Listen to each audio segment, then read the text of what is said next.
Chapter 3. The twins paused once they were inside and stared rudely round.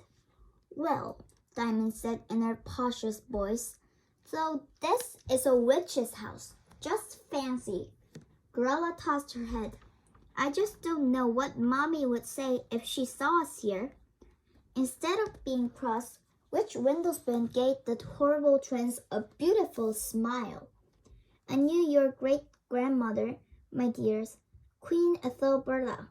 She was a very particular friend of mine, and I'm so pleased to meet you.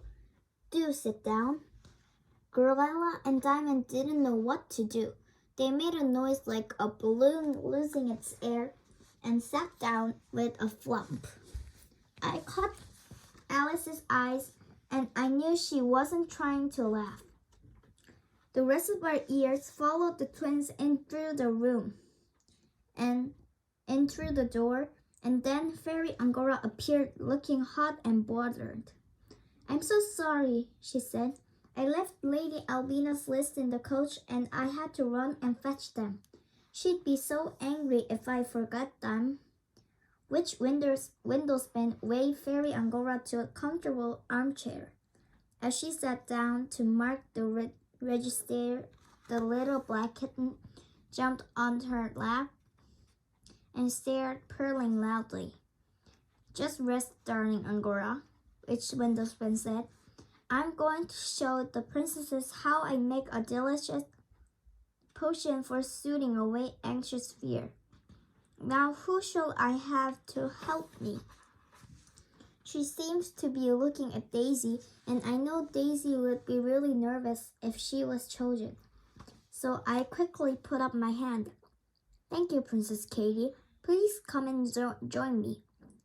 I did felt a little bit anxious as I walked over to the table covered in strangely shaped jars and bottles, but I needn't have worried. It was so easy. I read out the names of the different herbs, and Witch Windlespin stirred them into a big silver bowl. It wasn't long before a gorgeous smell began to fill in the air. "One final ingredient," said Witch Windlespin at last.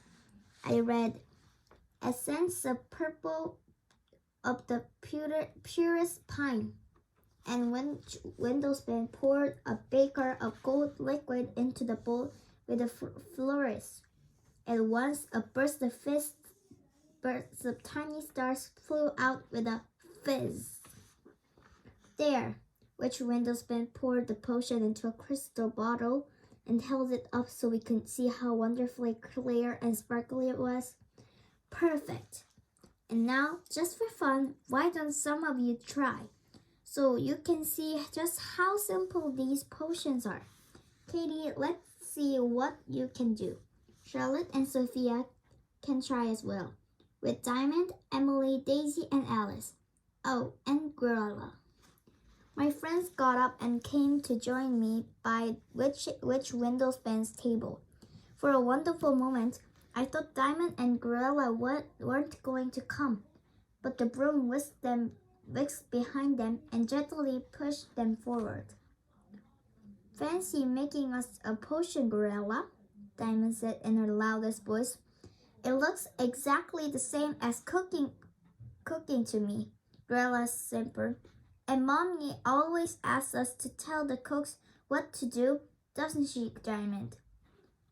I thought Witch Windlespin might tell them off for being so boastful, but she didn't say anything. She fetched a clean bowl and put it down among the herbs and oils. "Take your time," she said quietly, "and try to think peaceful thoughts as you mix and blend the herbs. Remember, your innermost wishes may well be relieved in the potion you made. So do be careful." She smiled and drifted away to show the other princesses her dried flowers and the plants she used for dyeing her wool.